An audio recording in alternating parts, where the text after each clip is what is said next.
Yeah, for me personally, I feel like the level of detail and execution and focus has just went up to a whole level notch, and a little bit of excitement and energy, and just there's good vibrance all around. So it's something you don't really see the sun too much in this time of the year in Michigan. So it's something that's different when you come out here. Tell me what has been the physicality level, because I know you guys laid off a little bit at home. Has the physicality in practice increased? I mean, I wouldn't say so. I feel like the coaches are trying to do a good job of taking care of our body before this game. It's a long season, so you don't want to burn yourself out, towards these last couple of games. And then rhythm. Sometimes offenses, you have a long layoff and you kind of lose that rhythm that was clicking at the end of the season. What's happened to the rhythm and what looks good right now? I feel like the rhythm's getting better. You have that time off where you don't have games, but you still have practice, and you get to refine the small things and just get a little better. So I feel like our rhythm is going up from there. You guys feel better? Obviously, the practice schedule changed a little bit this year. Your body's feeling better? Yeah. I feel like I'm moving a lot better than how I used to in like week 11 or even the Big Ten championship. My legs just feel kind of dead, but having that time off, I feel really good right now. I feel fresh. Does it feel bigger? Bigger bowl game than obviously the last two playoff games weren't the Rose Bowl. It wasn't Alabama. Does this one feel bigger? Now that you bring it up, it kind of does. We're playing a very good team. We're a very good team too. And what Mikey said yesterday, I feel like it's going to be like an instant classic. It's just something different about this game. Do you feel like Alabama's like a true number 4 seed, or you think they're better than a 4 seed? Man, I don't know about that. I can't answer that one. I'm sorry.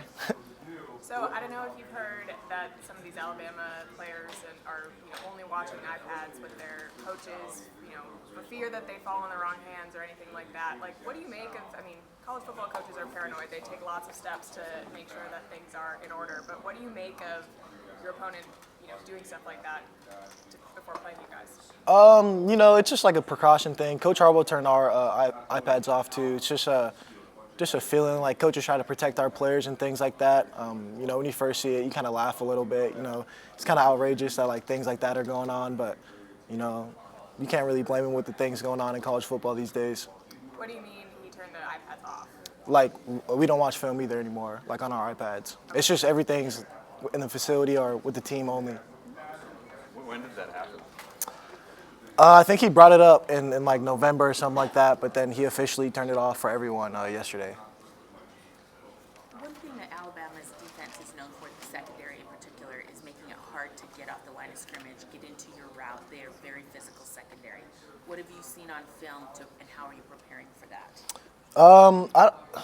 Watching film, I don't really see them like too aggressive at the line of scrimmage. I think they play a really good technique and almost mirror off the line. I think they're really good at keeping DBs on the line, but I don't think physical on the line, and no disrespect intended, I just don't think like two-hand jamming and like jumping on the line is really what they do. I feel like they're just more like. That's more downfield. Like, they're physical and right you downfield. Okay. That's more downfield. Yeah. What have you seen that you're like, okay, we got to be aware of this? I mean, they just mirror very well. They mirror very well. On the third step, they like to shoot their hands. So, I feel like they just have really good technique. What have you seen about Caleb Downs on film? He's very physical. That's in my notebook. That's the main thing I talk about. He's willing to come down and boom some shit.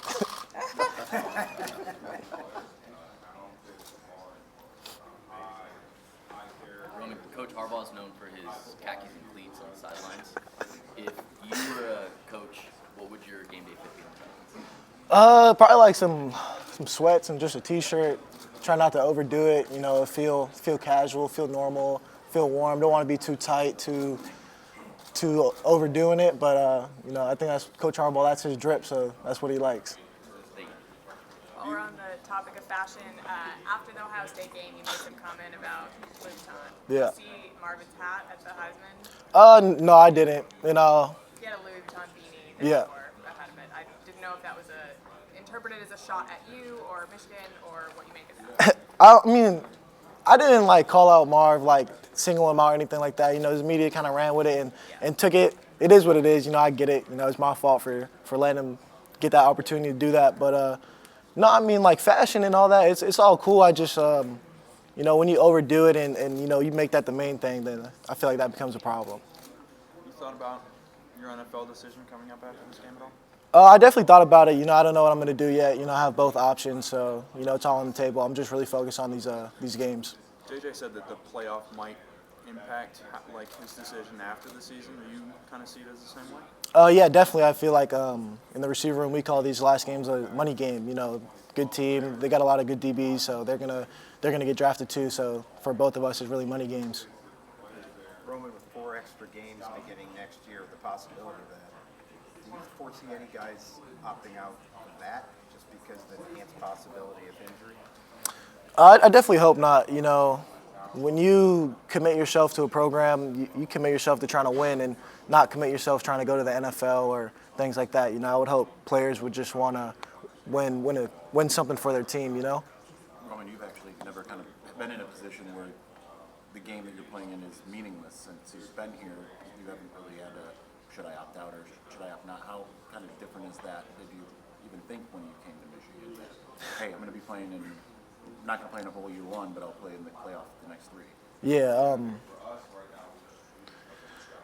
It's just something crazy to think about. That all 3 years we're going to be playing meaningful postseason football. You know what I mean?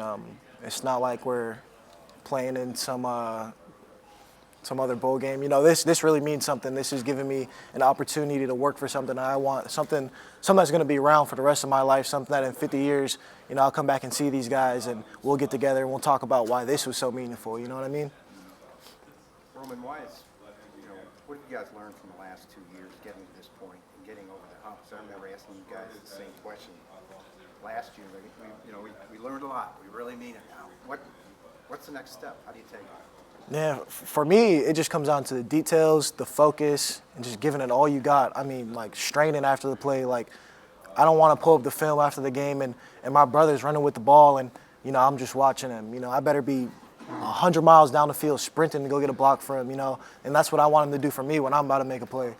What does it say about Michigan in college football? You guys have been so resilient. You've been without your head coach for half your games, for whatever the reasons were, but there's been a lot more than that. Why are you guys so resilient?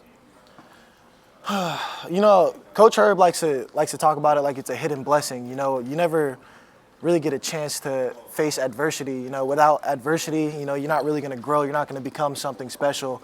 So in my opinion, I feel like all this problems and things that's going on, it's really a blessing for us, and it really has helped this team a lot grow into what we are now. Is it a blessing when we keep asking about it? It's all right. It gets a little old every now and then, but it's part of the job too. On that note, Roman, you've been asked a lot of questions so far. What's one question you wish you would be asked?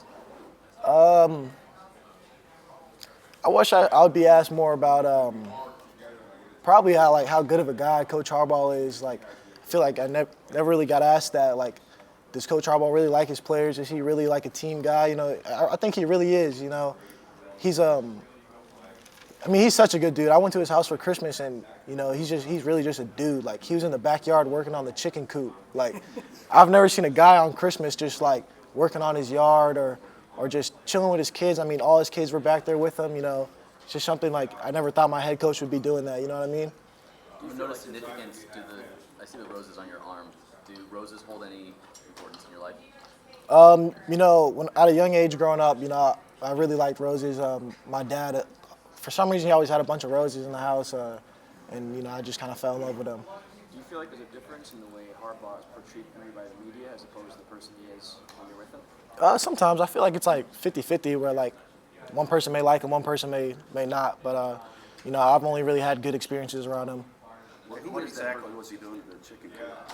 I think he was like putting it's not hay, but like he was putting stuff in there, and the chickens were like laying eggs and things like that. So it was kind of crazy.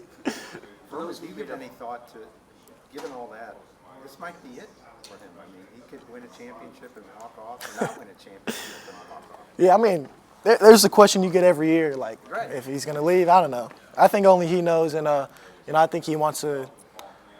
I think he wants to come back. I can't read his mind, but whatever he decides to do, that's his decision. Did anybody ask him at the Christmas gathering? Hints at it? No, it was just me, him, and his family there. So. Oh, just you? Yeah, I mean, he invited me and Donovan Edwards were invited, but Donovan was busy, so I just ended up going by myself. For those those who made up their mind maybe about Harbaugh, what kind of person would you say that he actually is off camera, individually? I mean, he's just a kid for real. Like, just out there having fun, acting like one of us, cracking jokes with us, and just being a dude at the end of the day. Like, he's really just one of us. He's not above the pedestal.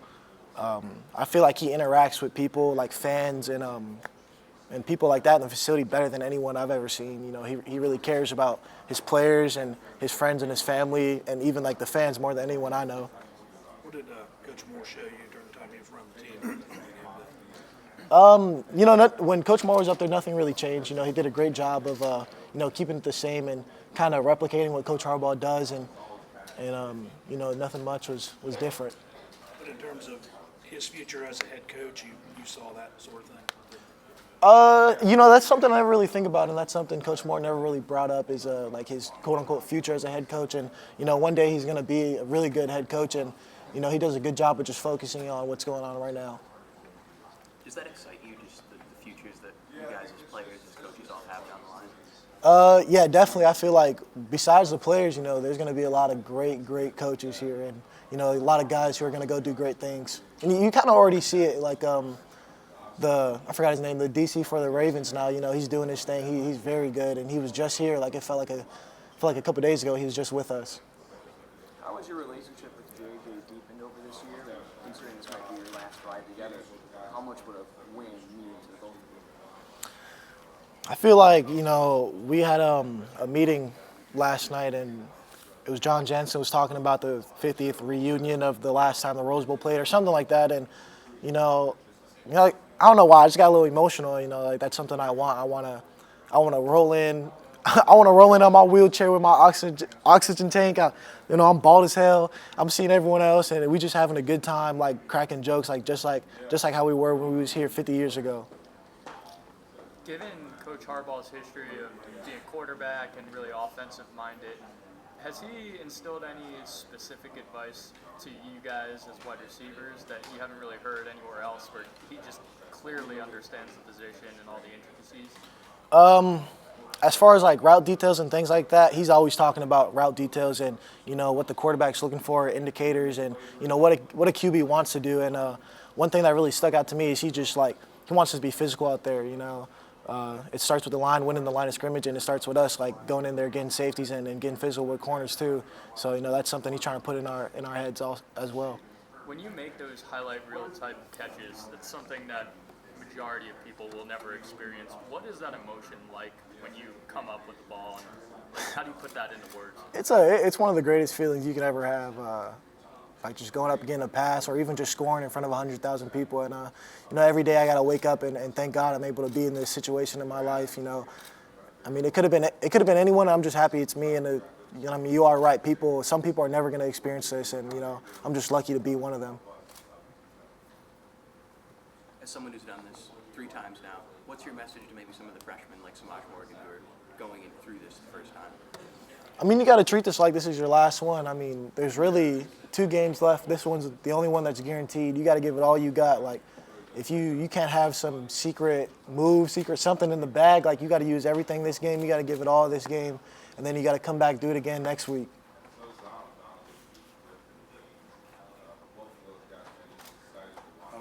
Following up on that, you guys, it's your 3rd year in a row on the stage. You guys lost the last 2 years. Is there kind of an extra chip on your shoulder to kind of get past this?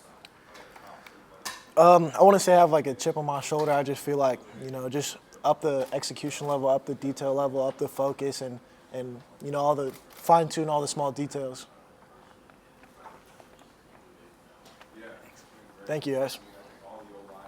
Roman, what's your why? Why?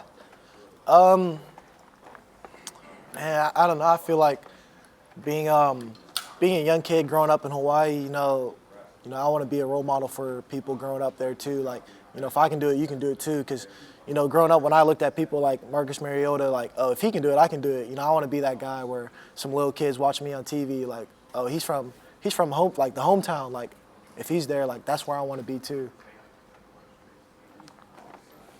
You guys have a lot of players that talk about a Michigan versus everybody mentality. Can you speak a little bit about that and kind of how system that's kind of helped you guys block out all the noise this season? Yeah, for me personally, I feel like the mission versus everybody. It's just, if you're not with us, you're against us. Like your opinion, your thoughts, like it doesn't really matter to us. Do you feel like this is the closest team you've been around? Yeah, 100% for sure. Thank you. Thank you. You get a haircut yesterday? Yeah, just a little cleanup. How was it? The haircut, it was good. How do you like the hospitality center? It was really good. It was like over the top, almost a little too much. Playing Madden or pool or? Nah, I just we're not practicing. I try to take care of my body. We don't have too much like free time, or like I don't have time to go down and play Madden. Like it's just gotta try to do everything I can to like take care of my body, hydrate, things like that. Sit in that massage chair yet? Nah, but should I? I don't know. I've heard good things. I haven't gotten a chance to. All right, maybe I'll sit in it today. What have you seen from day one to now? Progress from Samaj Morgan? Just being a young kid coming in with a lot of energy and excited to play football, and then slowly transitioning into like a mature young man who's locking into the details and playing his part to help teams win football games, and he's on course to have a very good career here. And when you watch film with Alabama, do they look like any team, or which team do they look like the teams you guys have played this season? I don't know. They're a team in their own category. They're very good. They're you don't see too many teams who have two very good corners on their team, and then a third guy who also comes off the bench who's also really good, and then two physical safeties, and then a very good up front. You don't really see that every day, and I think they're just very good. Yep. How would you describe the role that Coach Harbaugh played this season? I know he was a little in and out, but in terms of using all of that, I guess, to get you guys motivated, how would you describe that? In some ways, when he got suspended, it was almost like a blessing. It just gives us that extra boost of motivation and energy, and that's what the guys came up with, like that bet, whatever it is, that bet, and it's just that motivation. Coach Harbaugh, he's on the plane with us, he's finding out with us that he's getting suspended, and it's just like emotions going around and things like that, and it's just we just gotta make it up for him. You know what I mean? What was that moment like on the plane when you guys found out? I mean, that was crazy. When we was landing, Blake woke me up and like showed me his phone, and I saw like the headline that he's suspended, and then we get on the bus, and then you see Coach Harbaugh walking on the bus, and it's just like kind of unreal. Like you think somebody shouldn't be like suspended like that, where they're finding out with their players on the way to the game. It's something that you don't really want to see. What was his first kind of address to you guys? What was that like when he first talked about it? I mean, I could tell he was hot, but he done a good job of keeping his emotions good, and he was just like, he just kept saying he was proud of us, and we knew we were going to go out there and take care of business. It seems like he kind of relishes in some ways. Like I'm sure he was upset not being able to coach, but it seems like he relishes being kind of in that us against them position. How have you seen that? Him do that? I don't think he like relishes in it or like promotes it or things like that, but he definitely if that's what it's going to be, like us against them, then he's like with us every single time. So it's not really a bad thing to have that mentality, but it's definitely helped us out throughout the season. Obviously, you guys would want the game result from the playoff the last 2 years to go the other way, but do you think there's merit to needing to go through some of that stuff to climb that mountain? Yeah, I mean, I don't think it's necessary, but it's definitely part of the grind too. I mean, without struggle, then success wouldn't taste as good. You know what I mean? And it just sucks that these last two games went like that. And we're gonna do everything in our power to make sure the third one isn't like that.